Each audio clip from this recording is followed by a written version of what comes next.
Amazing grace, how sweet the sound that saved a wretch like me. Hi, and welcome to Straight Talk About God video. I'm Jack. Finding the lost tribes with Abraham. This is a really neat little thing here. Okay, I did one other video on the God in 10 Minutes series that had to do with some of this material too. You can check that out later on. Finding the lost tribes isn't very hard, right? Oh, they're lost to history. We have no idea where they... Blah, blah. It's easy. It's really easy. I was going to include a long list of promises made by God to different people and for the house of Israel. Those are the lost tribes, right? I was going to do that. Here's the initial list that I had. Look at all this. Okay? Look at all those. I got 2 sheets of, and this is a short list, okay, of different birthright promises and promises to the house of Israel. Huh? Well, all that I really needed was to find a group of people that demonstrated that they had received these promises. Okay, I was going to go through all the promises and everything, okay? See, a famous Englishman, Ingersoll, he said that, well, you can't believe the Bible, right? Because all of the promises that were given to the Jews were received by Britain. You can't believe the Bible. And he was right. As far as the Jews not receiving the promises, eh? But his confusion lay, but he was wrong about the Bible being true, obviously. His confusion lay in the fact that he didn't know that Britain was the headquarters of the tribe of Ephraim. Ephraim is the hegemony of the house of Israel. The lost tribes is the house of Israel. Ephraim. Britain is? Wow. Yeah. So as I was preparing my thoughts on the subject, and I was detailing out the first few promises, you know, these top 3 or 4 here. I was going to go through them all, you know, and look them up and all that stuff. Didn't have to. See? I saw that it wasn't even necessary to go on beyond the promises that were given to Abraham to find the lost tribes. Well, that makes it pretty easy, doesn't it? See? These few promises are contained in the birthright. The birthright. Before there was a house of Israel to promise anything to, right? And they were passed down through all the centuries. Abraham passed them down to Isaac, and then Isaac passed them on to Jacob. And besides receiving the promises as a birthright, God personally, just like with Abraham, talked to Isaac and Jacob and told them the same things. Okay? See? And God was following his own law, that at the mouth of 2 or 3, a thing is confirmed. Okay? So when it came time for Jacob to give out the family birthright, he didn't give the whole birthright to his firstborn. He split the birthright, giving the right to rule the family to the 4th born son, Judah. Jacob's first 3 sons, Reuben, firstborn, Reuben, Simeon, second, and Levi, were passed over, okay?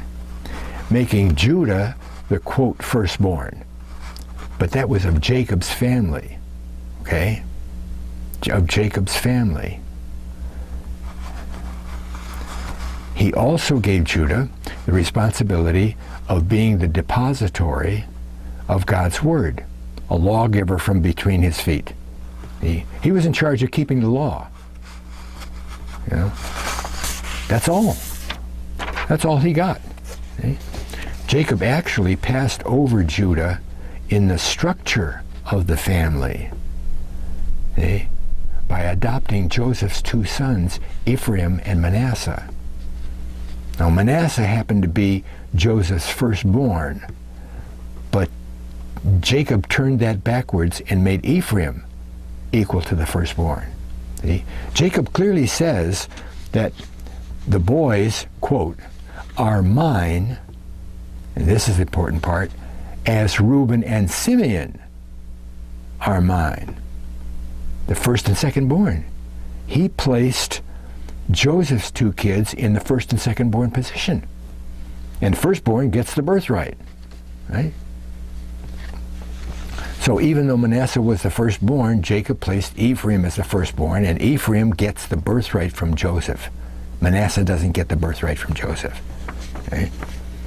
After giving Judah his part of the birthright, Jacob gives everything else to Joseph.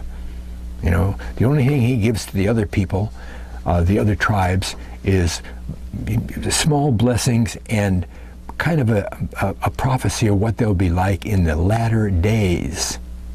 Today, the last 100 years. Okay? So that means, and that's confirmed in Chronicles, and I think Kings also, where it says that Judah was the king, but, quote, Joseph got the birthright, end quote. So that means Joseph's firstborn received the birthright and it continued down through history in Ephraim's bloodline. Okay? And to be clear, the house of Israel, the nation, the house of Israel, didn't get the birthright. Okay? They got a lot of different prophecies, you know, but they didn't get the birthright. Only Ephraim and his line got the birthright. Right? So the key to finding the lost tribes, because Ephraim became the nobility of all 12 tribes of Israel. That's easy then. See? Wherever Ephraim is, we must know that there's Israelites around there. Right? And they retained that status when the 12 tribes split up in 921 into two complete nations, becoming the house of Judah, the nation of Judah, and the house of Israel. Right? And that's something that a lot of people get confused with. They read House of Israel and they think all 12 tribes, and it isn't. House of Israel, when it's designated House of Israel, there's one or two places where it may say all the house of Israel, and that could possibly be 12 tribes. But most all of the times when it says House of Israel, it means that 10-tribe nation, House of Israel. When Jesus says, go to the house of Israel, that's who he means. He doesn't mean all 12 tribes. Right? So Judah contained the tribes of Judah and Benjamin, that nation, and the house of Israel nation contained the other 10 tribes. But as always, the firstborn headed up the house of Israel. Jeroboam was the first king of the house of Israel, out of Ephraim. So most all of the kings of the house of Israel were out of Ephraim. They were the nobility. You know, they had the right to be the king for the house of Israel. So Ephraim is the most prominent and the most prosperous nation of the lost tribes nations. Now, we also have to notice that the birthright promises were not given to Ephraim anywhere in the Holy Land. They didn't come to him in the Holy Land. Well, that's easy to prove, because when they got conquered and taken out of the Holy Land, there weren't a multitude of descendants like the stars in the sand, right? You could have easily numbered them. See? Now, the reason is that they didn't get the birthright in the Holy Land is easy to know. You do some research. You be in charge of your own research on this one. Is the fact that the house of Israel went straight to idol worship. Actually, they were doing a lot of idol worship before the split even happened. But after the split, Jeroboam said, well, what are we going to keep all these people here? They want to go to Jerusalem to worship God. We'll put up a golden calf in the north and in the south, and they can worship there. That's idol worship, right? And remember, it was a calf that that Aaron made up in the wilderness when Moses was up on Sinai. It was a calf, because Ephraim, their symbol is a bull. A bull. Okay. Let's see. What happened? So, because they were idol worshippers, this brought into effect God's promise to all the people, actually. He said that if you do it my way, you'll be blessed. If you don't do it my way, I'll punish you 7 times. 7 times. Okay, your own research is going to have to figure out the math on this, but I'll tell you the bottom line, and that's 2,520 years. Ephraim didn't get the birthright for 2,500 years. The punishment started when they lost their when they lost their nation in 721. Okay. So they're not going to get the birthright until the punishment period is over with, 2,520 years later. Okay, with that background, let's go back to Abraham and find those lost tribes of the house of Israel in today's world. We're going to look at the first 3 parts, okay? Remembering that they must be fulfilled by Israelites, okay? The first promise that God gave Abraham was that his descendants would be so many they couldn't be numbered, okay? They'd be like the stars and the sand on the seashore, okay? But that has to come a lot later in history, right? Like during the last 100 years or so, okay? Because in order to number the house of Israel up to 721 BC, when Assyria conquered them and relocated the whole house of Israel out of the Holy Land, you could number those people. There were just a little less than 6 million of them. That's not that many. That's not billions, right? They didn't get the birthright in the Holy Land. See? So based on the other promises to Abraham, we're going to have to look for those stars and sands somewhere else way down in history, like I said. So we have to conclude that Abraham's descendants are one of the 4 main ethnic groups of mankind: black, Asian, white, and brown, right? 4 huge population groups, okay? And of course we can't determine which group are Israelites just by the numbers, you know, because they all fulfill that promise, okay? So we have to hold that decision until we look at the other promises. Okay? And let me clarify that these promises to Abraham are unconditional promises. God didn't say, well, you'll be blessed and you'll get all this stuff if you... No, he didn't say that. He said, this is what's going to happen. Boom. Right? No strings attached to the birthright. Next thing promised to Abraham was that his descendants would be a multitude of nations. All these billions of people would be many different nations.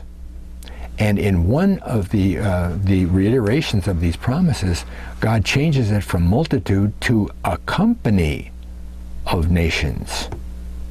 That's an empire. So we've got a bunch of nations, and we've got also a company of nations.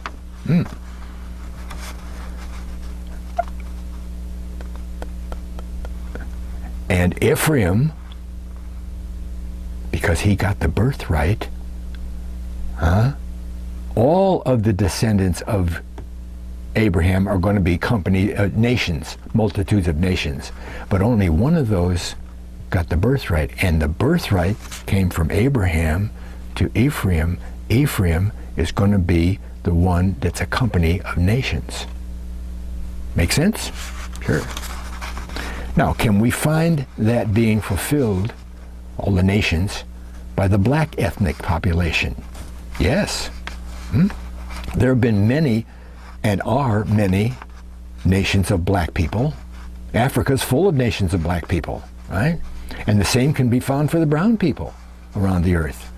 You know, nations in South America, ones over there in the Middle East, you know. These all can be considered brown people, you know. And there are also the descendants of Abraham's first son, Ishmael, the Arab nations, and Abraham's second wife, Keturah.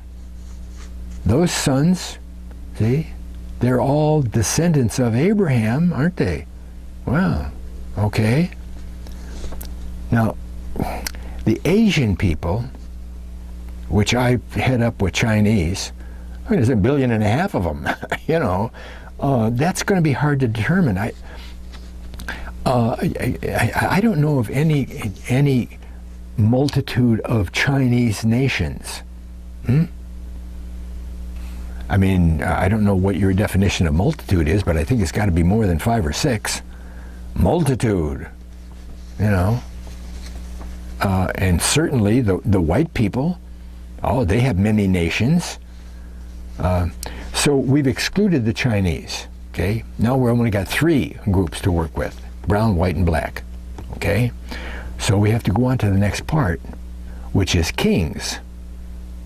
Stars and sand, nations, kings, okay? Well, do the black people have many kings? Yes. You know, they have kings ruling over their nations all through history. And the same goes for the brown people. Although some groups may not be called king, right? And lastly, yes, the white people have had kings ruling over their nations. And we could even loosely call the United States kings, presidents, kings, right? Okay. But we still have all 3 groups that have fulfilled those 3 promises. See, but this is where it gets specific and irrefutable. You can't interpret it any other way, and it's got to be true. Okay? Both Abraham and Rebekah received promises. Rebekah was Isaac's wife, received an additional promise, okay? And any promise that went to Rebekah was also taken up by Isaac, her husband, and when he passed on his birthright to Jacob, right, that promise went with it, right? So he got it from Abraham and from Isaac's mother, right? God confirmed himself, all right? And it's also passed down in the birthright. Genesis 22:17. God reiterates the promises of stars and sand. This is to Abraham now, but he adds this new part, right? Abraham just tried to sacrifice Isaac, and God says, quote, that in blessing I will bless thee, and in multiplying I will multiply thy seed as the stars of heaven and as the sand which is upon the seashore. And thy seed shall possess the gate of his enemies. That's the new one. Gate of the enemies. Okay? All 3 of the people that we have left, brown, white, and black, have nations, kings, stars and sand, multiply population. Which one of those 3 groups will have control of the gates of its enemies? This didn't happen in the Holy Land, did it? Right? We're on a worldwide scale here. See, when it comes to the worldwide scale, in the last 150 years, when there's so many you can't number them all, we're going to have that group of people, somehow the birthright of those people are going to control the world gates, worldwide gates. You know, not the gates that go from the border of Israel into Syria or Lebanon or whatever. You know, not a single nation, the whole world. What are the world gates then? See? So all we have to do is find those gates and see what group fits in the world where and when these people are a vast number of people, nations, kings reigning.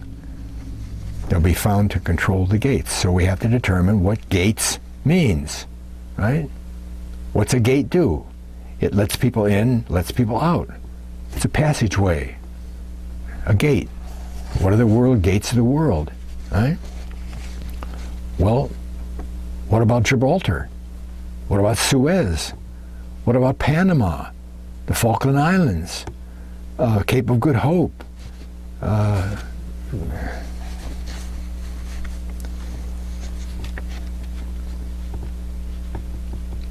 And remember what it said about enemies? Huh? Well, who controls Gibraltar? Britain. Britain has always controlled Gibraltar. What about Suez? Same thing.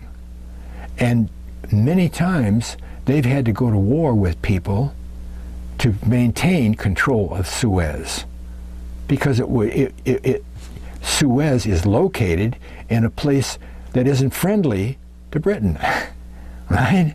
Gates of the enemies, right? Okay.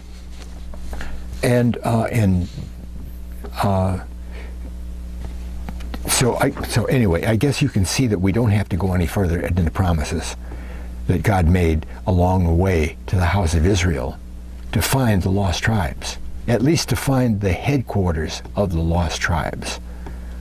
And they're going to be all around the same place, the same way they were in Israel, right? Okay. So now it's very clear that the nations that traditionally control all these gates, most all of them, and there's like 20 of them or so, okay, are controlled by Britain. And United States had Panama until a few years ago, you know. Oh, and wars over the gates. It wasn't too many years ago that the Falkland Islands, under the Iron Maiden, you know,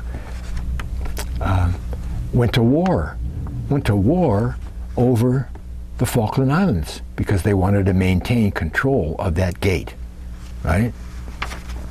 So just the fact that these gates are controlled by Britain places the birthright solidly in Britain, right? Therefore, Britain must be Ephraim. Here's a chart that I made up for the Lost Tribes series that shows the gates. You see those little red circles? Each one of those is a gate through the world. Over in the east, you know, over in the Philippines and all around in there's gates everywhere. And Britain controls almost all of them. They have to be Ephraim, right? Not the house of Israel, but Ephraim. Now, an additional promise is confirmation. Remember, Abraham was given this promise. Abraham is told that his descendants, nations of the earth, would be blessed. They would be blessed by his descendants. Not just a few people, not just one specific nation, all the nations of the earth will be blessed. He says this, and in thy seed shall all the nations of the earth be blessed. ... Now you can interpret that any way you want, but it seems clear to me that God's blessing is available to all the earth because of one seed and of all Abraham's seed. Both one particular seed out of Abraham's line is Jesus, isn't he? And yet, a large majority of the house of Israel, Ephraim, and the United States are the ones who mainly got missionaries and spread around the whole world with the Word of God, right? And told the world about Jesus, right? Every living person on the planet can come to God because of what Jesus did.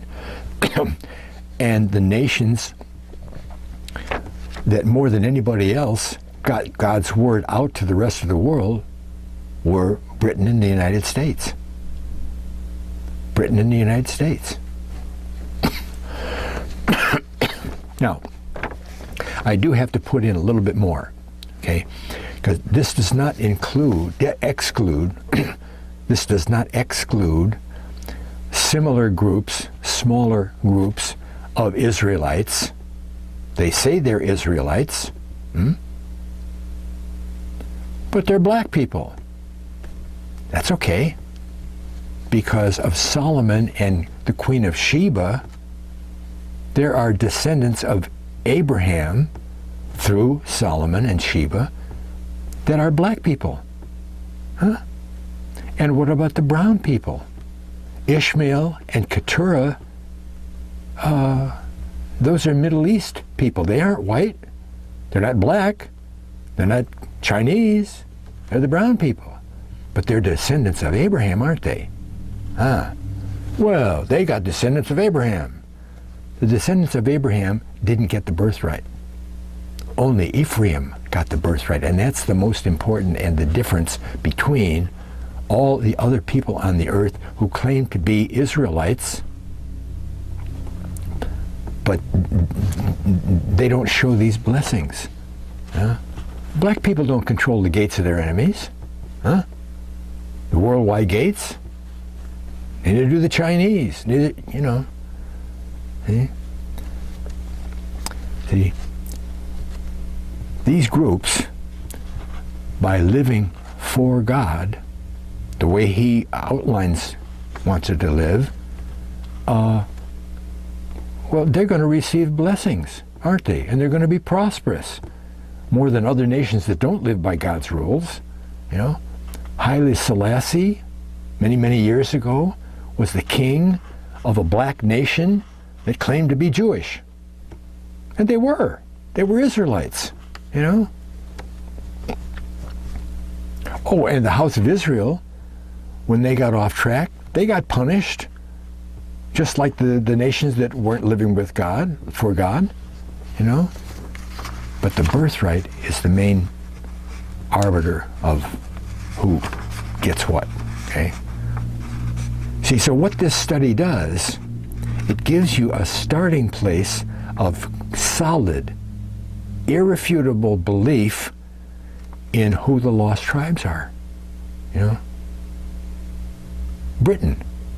And anybody connected to Britain are most likely Israelites. And when you get way down to the end of the study of the lost tribes, you find out that's absolutely true. All Northwest Europe are Israelite nations, right? See, so once you have this definite starting place, you can say, well, I know the lost tribes are going to be found. Okay, and then you get into the details over the next months and maybe years, yeah? Okay, it's the lost tribes are the traditionally Christian nations of Northwest Europe, the British Isles, United States, Australia, other nations that were settled out of Britain. And Britain became a company of nations, didn't it? A world empire, right?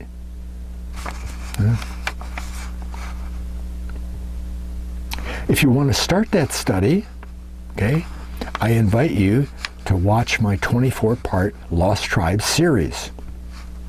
It only runs 40 hours.